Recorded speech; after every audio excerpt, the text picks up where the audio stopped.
Hello, it's a rather wet day outside today, so I've come indoors to do a long overdue video on this bird feeder that I've been testing for WildlifeCam.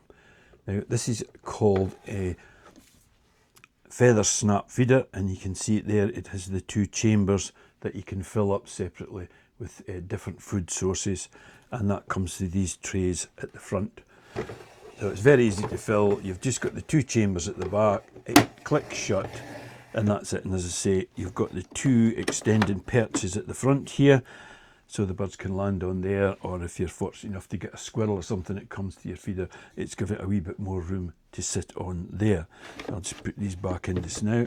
The camera is detachable, so if I just grab it and take it out, it has a rechargeable battery in the base, and it's also got room for a micro SD card. The camera itself has a 5 GB of internal storage, so when it's taking pictures and stills, it can record to that. But you can also subscribe to the FeatherSnap app. You download the app and you can use it. You can use it if you don't need to subscribe, but if you do, it opens up all the AI features, and this camera can actually identify the species that come to it, and there's a whole host of other things, but we'll come to that in a minute. This connects to your house Wi-Fi, and there is a booster aerial in here that allows you to get a stronger signal, and I've got mine, and it's about 50-60 feet at least away from the house, and I'm picking it up okay. So as I say, that just pops in there, and just remember, don't cover the solar panels, don't stick it under a big heavy tree that's got a lot of leaves in it, because you might not get the recharging rate, but certainly mine is okay now, but the leaves are off the tree. The cameras itself, there's the camera at the bottom, there's the sensor that picks up the movement, there's the indication light for this when you're connecting to your phone, and you've also got, I wouldn't say it's a full IR for seeing it in the dark infrared, but if something does land there, or if you're fortunate enough to get, say, a pine marten, something coming to your feeder at night, it will pick it up, but don't expect it to pick something up that's 4 or 5 feet away. It just doesn't have that sort of range. But I think the easiest way now is if I just connect to my computer and do the screen recording there, because you will download the FeatherSnap app, which is free, again, onto your phone, your iPad. You can do it on your TV if you can get one. It'll download, if you have one that downloads apps onto it, but just for easiest, I will do it on my computer here. It may look slightly different, but it's very, very similar, and all the same features are there, but it's just easier for me to show you that. So we'll do that now, and I'll explain a bit more about it. Right, this is us on the home screen that you would get when you log in on your phone or on your iPad. At least it would be similar to this. And you can see there, it's offering you to add a plan or compare plans. Basically, you can do it for a month, or you can do it for a year, or you can not do it at all. But if you do, you'll get things like the AI, which will identify the bird for you. There's bird books in it. You can request it to download videos to your phone. Otherwise, it would just be doing it to the SD card. You've got a bird book inside it. You can connect with the network, the wider network of the people who are using these apps, systems, and see it there. There's also fun facts and games and everything that you can do. So that would be that. Anyway, up at the top, you've got the home, which we're on just now. We've got my feeder, gallery, and settings. If I was to click the settings, then all you would see is your own personal or my personal information on there. So we'll leave that. And if we go to the gallery, we will click that. And there you can see these are the still images that it has downloaded to, in this case, my desktop here, but it'll be the same on my phone. And you can see the 3 along the top. They're all dated as well. So that last one was at 15/11 on the 11th of the 11th, 2025.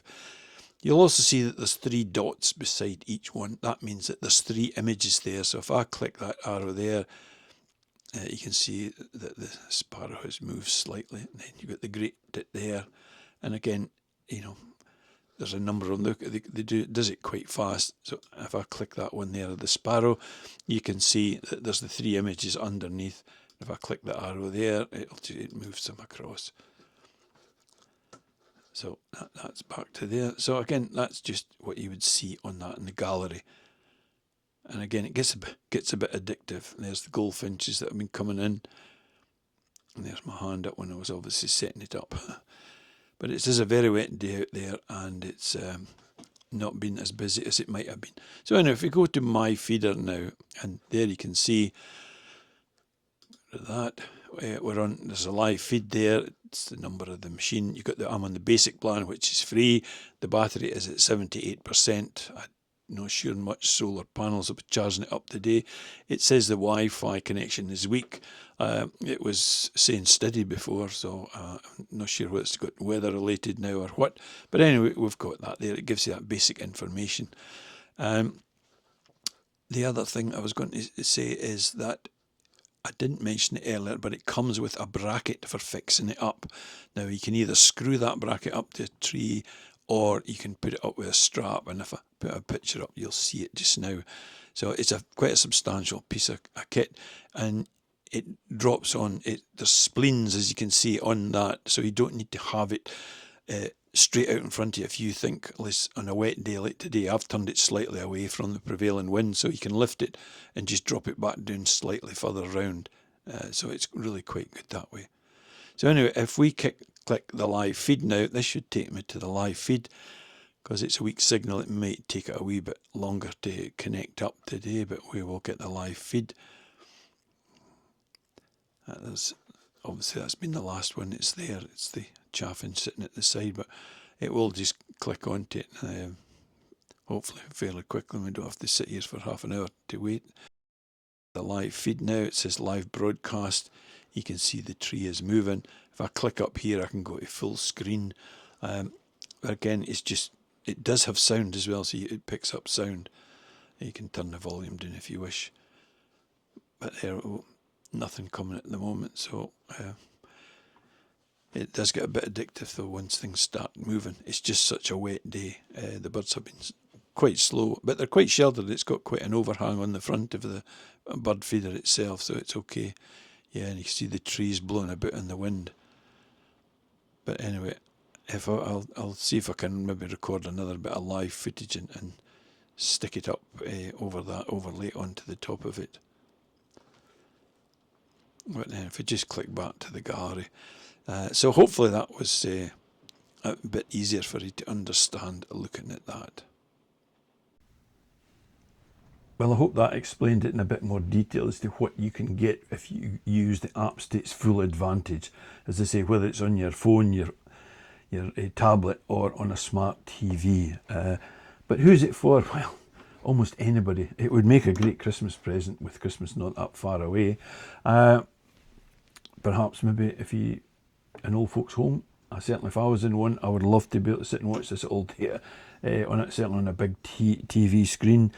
But again, if you want to use the full AI features in it, you can start to work out trends. You know, what birds are the most common coming to your feeder, how often do they come, what time of the year are they coming. There's so much more, and you can interact with other people that have these feeders as well, almost a bit like your own social media with regards to this feeder. So again, as I say, go onto the website. I'm sure it's going to be available certainly by mid to late November on WildlifeCam website.